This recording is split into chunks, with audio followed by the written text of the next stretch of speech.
She told police her husband's ex-girlfriend threatened to kill her. 3 months later, she was dead. The detective investigating the case was the ex-girlfriend. On February 24th, 1986, 29-year-old Sherri Rasmussen was found dead in her condominium in Van Nuys, California. She had been brutally beaten and shot 3 times in the chest. The Los Angeles Police Department quickly concluded it was a burglary gone wrong, despite evidence that suggested otherwise.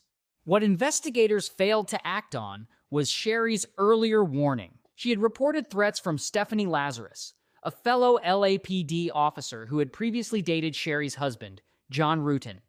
Lazarus had been obsessively jealous of their relationship. 3 months before the murder, Sherri told her father that Lazarus confronted her at work and threatened to kill her if she did not leave John.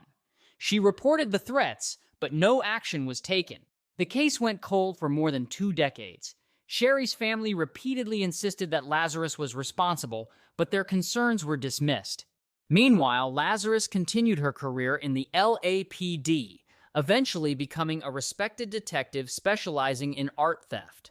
In 2009, the case was reopened due to advances in DNA technology. Investigators re-examined a bite mark found on Sherri's arm during the struggle.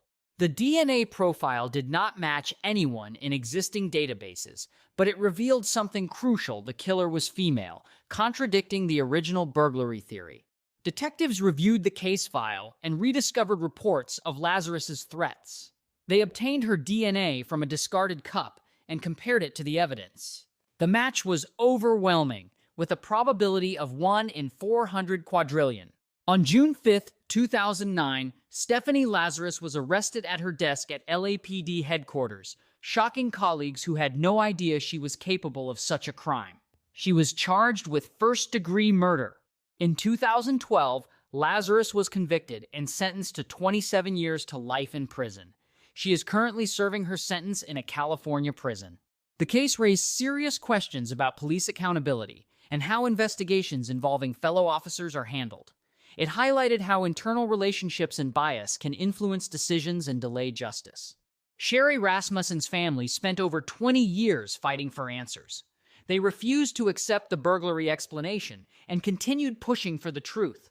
Their persistence ultimately led to the DNA testing that solved the case. Stephanie Lazarus believed her badge would protect her, that her position would keep her secret safe. But DNA evidence and a family's determination proved otherwise. In the end, justice caught up, showing that no one is above the law, not even those sworn to uphold it.